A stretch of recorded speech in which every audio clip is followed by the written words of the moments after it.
Hi, I'm Harry Morris, and this is my sales analysis management for assessment 2 of AI. This is my second recording. I really don't want to mess this one up. How do I? Okay, I'm going to press this. I still don't know how to go forward and back. Table of contents. Actually, I know how to go forward. I don't know how to go back. It messed me up on the first recording. Table of contents. First, curation of data for both data sets, or actually, yeah, it's just that it is for both data sets. Then your summary of my responsibilities and my end goals. That is very important for my final.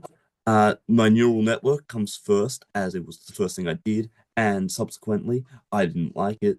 So I went to my regression analysis. However, everything will have my creation, my summary, and my advice based on the predictions. Sorry if you hear anything in the back. My house is a bit of a war, not a war zone right now. It's perfectly fine. There's just a tad bit of chatter. Yeah, not the best conditions here. Oh, my bad. I'm just in my room. First, regression analysis, model analysis, and then the summary, and then my advice based on that. And we have the second, and we have the third. You press forward to do that. And then you have my third and final one, which leads to my overall advice and final predictions of profit. I'm really sorry. I have just noticed that slide 11 is featured three times here. This is actually 12, 13, 14. 12, 13, and then that should be 14 to 16, 15 to 16. I'm really sorry. Please don't mark me down because of that. And also, I know this slide's a bit lackluster, but I didn't really want to mess up the formatting. Anyway, my curation of data, my data set used sales.csv, and there is iterations of that. However, the original one is originally 10 data points with 13 variables. MHP.csv is nearly it's 1,498 data points. However, it's nearly 1,500 with 13 variables as well. And data is being curated with the usage of Google Colab over two documents. I'm really sorry. You're gonna have to see both documents. One has the third thing and the graphs, and yeah. So sorry for that in advance to the person marking me. All data sets. There's a possible error. I have curated the data to remove all necessary figures. To not remove all missing values in necessary figures. So that could be an issue. As the maximum amount of rows that's being studied is 684 out of the original 1,500.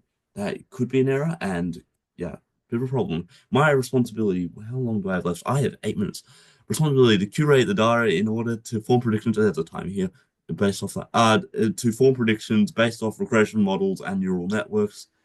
That should be neural networks. I should have read that better. And the end goal is to identify which property to invest, if any, to make the most profit. This profit figure should be realistic, which does come important, spoiler alert, later on in this, and must make sense, obviously. I've also given myself a task of having an accuracy of 0.7. Again, another spoiler. That doesn't get achieved. We get very close. And I try really hard for a day to get to 0.7. It doesn't.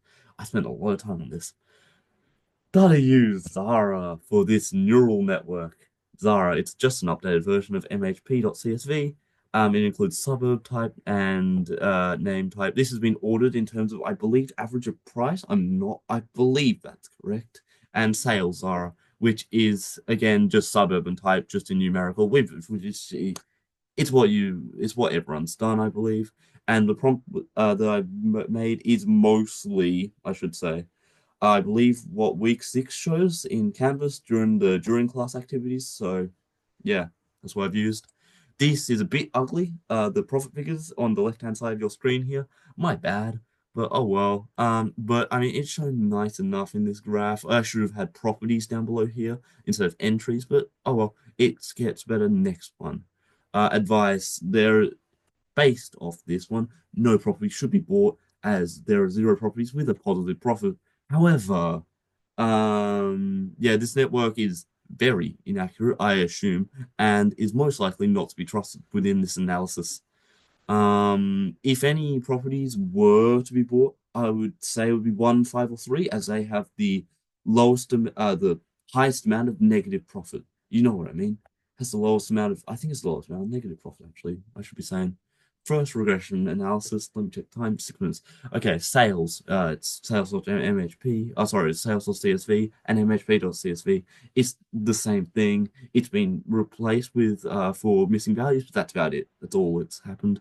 Prompts were found on the assessment two summary on Canvas. Here's the model. Here's what it's shown. We have ease. Yeah, but the actual amounts are shown in the pie chart. Yeah, I mean, you can see that 1, 2, 3, 4, 5, and 10. I have got high has got positive profit, and based off this should be bought, and that is shown over here. The regression analysis, the R squared value is quite inaccurate. It's at 0.54, 51, 0.451. Yes, yeah, yeah. I won't. It can be used in final analysis. It won't entirely be used in final analysis. However, the profit is 1.3 million. Checking time, 5 minutes. Okay, I'm timing myself based off 11 minutes. Data used for second model creation. I love this model. This model is my most trusted one, and that will become important in my third analysis. Data use Zara. It's just an updated version of MHP. Actually, this is just copy and paste from my first slide. And the same thing here. That's just copied and pasted. I was boring.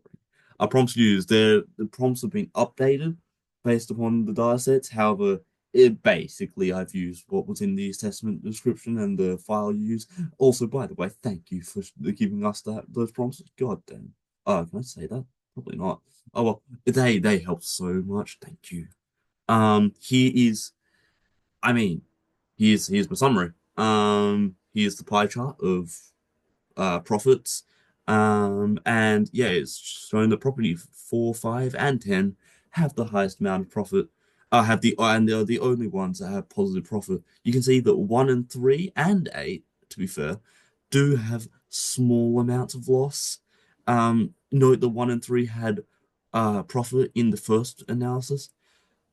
That will be considered in my final thing. However, property 6, 7, 9, I'm just going to entirely probably disregard from then on. You can notice that property 10 has high amounts of profit, so likely that will be a property we buy. Not we, the buyers should buy in the future. Here's my thing. The regression analysis includes outliers in land size and others, and the R-squared value is around zero point 0.6. Summary properties for I've said this in, and this worked within the 7 million budget. Everything so far has worked in the 7 million budget, and it has a profit of 1.4 million as shown on COLAB. This can be used in my final analysis. It can. Um, final regression model creation. We're using DT, which is my model used in my second COLAB. What's it called? COLAB, like thing, like document. And it's been ordered. We've made. Oh, this was so tough. It was ordered in terms of street type, street, avenue, Trenton. As I wanted to include something from the address column to somewhat push myself. And property again is ordered in street type. However, you will note that as much time as I worked on this, only avenue was improved. Was shown, which really hurt. I spent all that time just to be kind of null and voided. As I didn't include street or crescent. It's not that those data points have been removed. It's just they didn't improve accuracy. They're still there. Everything's still there. You'll see it in the next slideshow. Props again have been updated, but again it's similar to the assessment description. Here is the most cursed thing ever. 3 million profit for the first 5 properties. This is why I said it has to be reliable and accurate and logical because that's wrong. That's wrong. Also, my name's not Kate Swain. That's my mum. I'm recording off her computer. I really have needed this. It was a struggle to record today.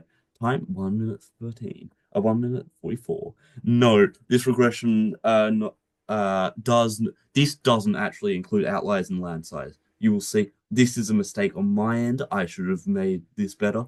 I've excluded the outliers and land size, and I believe also distance.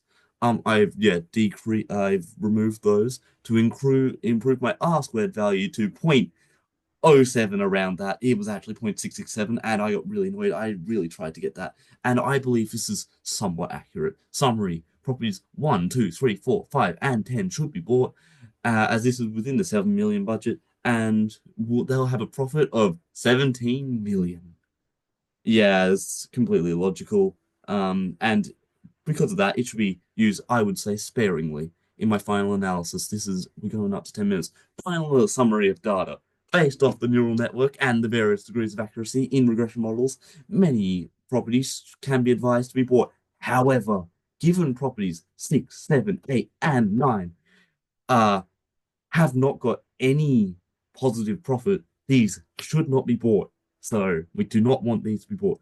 If we consider the highest amount of accuracies property, which is the third one, properties 1, 2, 3, 4, and 10 should be bought. I think we also should include 5 there, which fits within the 7 million budget. However, given this generates 17 million to budget, it's implausible, blah, blah, blah. We all know this.